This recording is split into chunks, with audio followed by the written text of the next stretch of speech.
नमस्कार.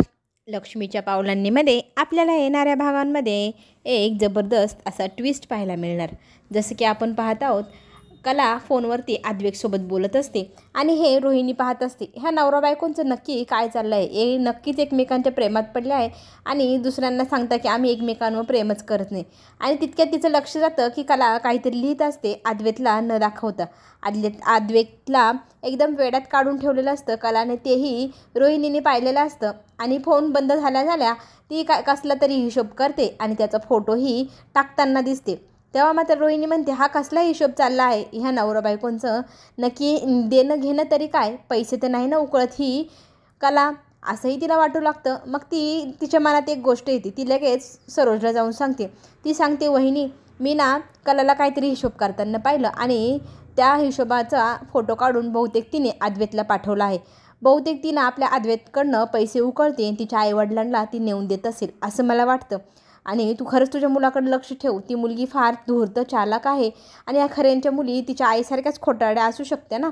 तेव्हा मात्र सरोज म्हणते, असं शक्यच नाही, माझा मुलगा तिला पैसेच देऊ शकणार नाही.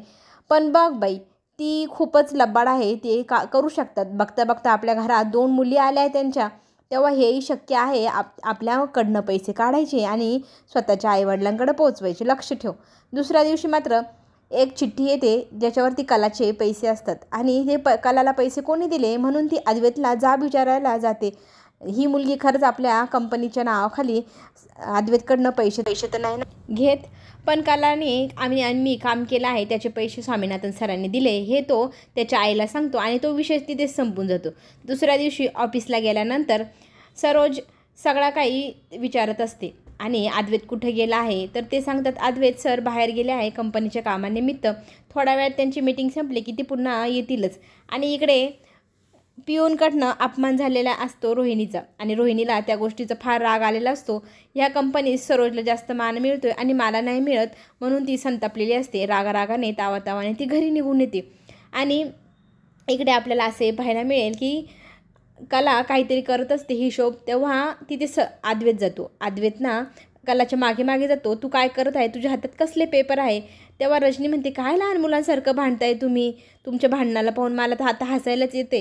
तेव्हा मात्र कला म्हणते, नाही याला मी आज हिशोब शिकवते. किचनमध्ये याला फार लक्ष द्यायची सवय लागली. कला काय करते पाहण्यासाठी अक्षरशः व्हिडिओ कॉल करून पाहत असतो. आज ना याला मी हिशोब शिकवते असं म्हणत त्याला वेड्यात काढतच असते. नंतर तो गेल्यानंतर तीही निघून जाते. पण तिच्या हातातलं एक पान खाली पडतं. त्या पानावरती त्या नेकलेसच्या डिझाईन असतात. आता हे सगळं रोहिणी लांबून पाहत असते. जवळ जाते, तो पेपर उचलून पाहते तर याच्यावरती इतक्या छान छान नेकलेसच्या डिझाईन. आपल्या कंपनीत एक मुलगी कुणालाही न सांगता काम करत आहे. आता ह्या गोष्टीचा शोध तर घ्यायलाच हवा असं म्हणत रोहिणी आता त्याचा पाठलाग करते आणि ऑफिसमध्ये जाऊन ती आता शोधणार असते की आपली कंपनीची जी मुलगी डिझाईन बनवते ती कोण आहे. सानिकाला विचारते. सानिका सांगते, माझी मैत्रीण श्रेया आहे. तेव्हा मात्र तिला डाऊट येतो, ही श्रेया कुठे राहते काय राहते विचारल्यानंतर ती सांगत नाही. सरोजलाही ती लांबूनच पाहत असते की कसं काय सगळं डिझाईन वगैरे बनवतात. ती मुलगी ते मागत असते आणि मग ती डिझाईन त्यांना मिळते. आता ही गोष्ट ना रोहिणीच्या लक्षात येतं. रोहिणी मग तिच्या मुलाला सांगते, राहुलला, अरे मला असा पेपर मिळाला आहे आणि कलाचं असं काहीतरी गुपित असू शकतं का, श्रेया नावाची मुलगी कलाच तर नसेल ना. तेव्हा तो म्हणतो, मलाही थोडंसं आता तू म्हणते म्हणून डाऊट येतोय. एक दिवस ऑफिसमध्ये असंच विषय निघाला तेव्हा तिने मला खूप सारे डिझाईन पाठवल्या होत्या. त्याच नाही का मी त्या स्वामीनाथन सरांना पाठवल्या. मग ती म्हणते, त्या डिझाईन मलाही दाखव. त्यातली एखादी डिझाईन आणि आता मला जो पेपर मिळाला आहे त्यातली डिझाईन जर मॅच झाली तर याचा अर्थ श्रेया नावाची मुलगी आपली कलाच आहे आणि हे सत्य मी सगळ्यांसमोर आणूनच राहील. आपल्याला खूप मजा येईल हे सगळं भांडं फोडताना, असंही ती राहुलला सांगत असते. आता राहुल ठरवतो की हे आपण नयनालाही सांगायचं, नयनाला हे आपल्या प्लॅनमध्ये घ्यायचं आणि मग मोठा ब्लास्ट करायचा ठरल्या. नयनासोबत बोलण्यासाठी राहुल जातो. अगं तुला माहिती आहे का तुझी बहीण काय काय काम करते. माझ्या मते तिनं आपल्या कंपनीला श्रेया नावाच्या मुलीचं रूप घेऊन कला डिझाईन देते आणि ते कुणालाही ठाऊक नाही. अक्षरशः आद्वेतला आणि कुणालाही नाही आणि पैसे कमवत आहे आणि तुझ्यापेक्षा जास्त पैसे कमवते. तुला माहिती तरी आहे का. आता आपण तिचं भांडं आबांसमोर फोडू आणि सगळ्यांना मग कळेल तिचं खरं रूप. मग ती म्हणते, ठीक आहे मी तुझ्यासोबत सामील व्हायला तयार आहे. इकडे आपल्याला असे पाहायला मिळेल, सरोजना तिचं काम करत असते. तिला रोहिणीने सांगितलेलं असतं की आपल्या कंपनीत जी मुलगी काम करते पैसे कमवत आहे तीच मुलगी श्रेया नावाची आपली कलाच आहे. आता याच्यावर तिलाही डाऊट होता, त्यामुळे तीही डिझाईन वगैरे पाहत असते, हिशोब वगैरे पाहत असते. तर श्रेयाला इतके पैसे आत्तापर्यंत आपल्याकडनं गेले, याचा अर्थ ते पैसे कलाकडेच गेले. मग तिला या गोष्टीचा जाब विचारायचा असतो की खरं सांगा, आपल्या कंपनीत काम करणारी मुलगी नक्की कोण आहे? अद्वैतला तर माहितीच नाही. अद्वैत म्हणतो ती तर त्या सानिकाची मैत्रीण श्रेया आहे आणि श्रेयालाच तर आपल्या कंपनीकडनं पैसेही जात आहे डिझाईन बनवायचे. पण मात्र सरोज म्हणते नाही, मी आता सगळं काही हिशोब वगैरे चेक केले. श्रेया नावाच्या मुलीकडे पैसे न जातात, ते सगळे पैसे कलाच्या अकाउंटवर जात आहे. मग ते कलाकडे कसे जातात? तू माझ्याशी खोटं बोलतोय का? तुझ्या बायकोला साथ देत आहेस का तू? ती तुला आवडायला लागली का? पण तेव्हा तो तिच्याशी बोलण्यासाठी तिच्या रूममध्ये येतो. रागारागाने सरोज रूममध्ये निघून आलेली असते. तिची समजूत घालत असतो, पण ती म्हणते मला आता कोणाशी काहीही बोलायचं नाही. जे काही बोलायचं ते आता आबांसमोरच बोलूया आपण, आबा आल्यानंतर, असं म्हणत ती रागारागाने त्याच्याशी न बोलती होऊन जाते. दुसऱ्या दिवशी मात्र नैना आणि राहुल आबांना सांगतात आपल्या घरातच आपला भेदी आहे. आपल्याला न सांगता एक मुलगी, आपल्या श्रेया नावाची मुलगी आपल्यामध्येच राहते. ती आपल्या डिझाईन बनवते, आपल्या कंपनीला देते, पैसे कमवते. आता हिला पैसे कमवायची गरज तरी काय, आणि आपल्याशी खोटंही का बोलत आहे, असं म्हणत नैना आणि राहुल आबांसमोर भांडू लागतात. आबांना तर काहीच माहीत नाही.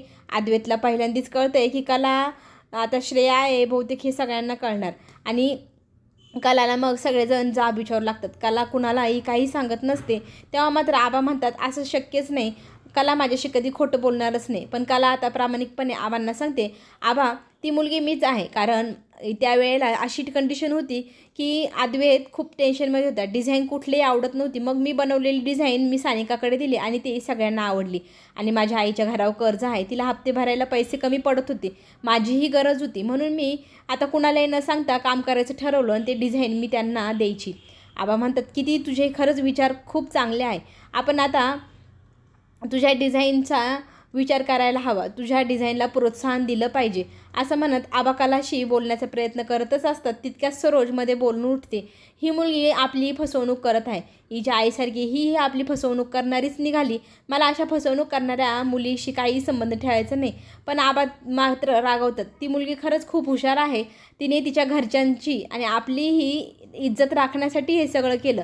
अद्वैतचा सगळ्यांसमोर अपमान नको व्हायला, तिच्या आईच्या घरावरचं कर्जही फेडायला हवं, म्हणून तिने हे सगळं केलं. नैना मात्र मध्येच कुदून पडते. ही मुलगी दरवेळेला स्वतःचं नाव मोठं करण्यासाठी काहीही करते. आणि तितक्यात सरोजही म्हणते मला ह्या मुलीवर खरंच आता भरोसा राहिलेला नाही. तिने आपला अपमान केलेला आहे, आपल्याला न सांगता लपून छपून हे काम केलं, असंही सरोज बोलू लागते. आणि कला खूप रडत असते. पण मात्र आता आबा अद्वैतला सांगतात जे काही झालं ते झालं. कलाने जे काही केलं ते दोन्ही घरांची इज्जत राखण्यासाठीच केलं ना. आपण तिच्या कलेचा मान राखायला हवा. आता आपण तिला प्रोत्साहन दिलं पाहिजे. आता तिला रोज तू आपल्या ऑफिसमध्ये घेऊन जायचं. तिलाही कॅबिन हवी. ती खूप मोठी कलाकार व्हावी, खूप मोठी डिझायनर व्हावी. आता हे माझंही स्वप्न आहे. तिच्या कलेला आपण वाव दिली पाहिजे, तिला प्रोत्साहित केलं पाहिजे. ठरल्याप्रमाणे आबाने आणि अद्वैतने मिळून तिच्या सगळ्या डिझाईन केलेल्या दागिन्यांचं एक्झिबिशन भरवलं. मोठं लोक तिथे ते एक्झिबिशन पाहायला आले. अद्वैताने कलाच्या हातून त्याचं पूजनही झालं, दीप प्रज्वलन झालं. सगळेजण त्या दागिन्यांचं कौतुक करत असतात. आबांना मात्र फार आनंद होत असतो. आपण डिझाईन घडवत तर होतोच, पण आता डिझाईन बनवणारी आपल्याच चांदेकर घराण्याची सून आहे, ह्या गोष्टीचं त्यांना फार अभिमान वाटत असतो. आणि कलाच्या आईवडिलांना त्यांनी ह्या कार्यक्रमाला बोलवलं म्हणून तेही आबांचं आभार मानत असतात. आबा म्हणतात आता तुम्ही आमचे सोयरे आहात, आमच्याकडे येणं जाणं तर राहणारच. खरं तर तुमची मुलगी कलाकार आहे म्हणून हा आजचा दिवस आपल्याला पाहायला मिळाला. रोहिणीने इतकं सगळं केलं पण ते उलटंच घडलं, पालत्या घड्यावर पाणी. आता पुढे जे काही होईल ते पाहणं खरंच खूप रंजक ठरणार. त्याच्यासाठी चॅनलला नक्की सबस्क्राईब करा.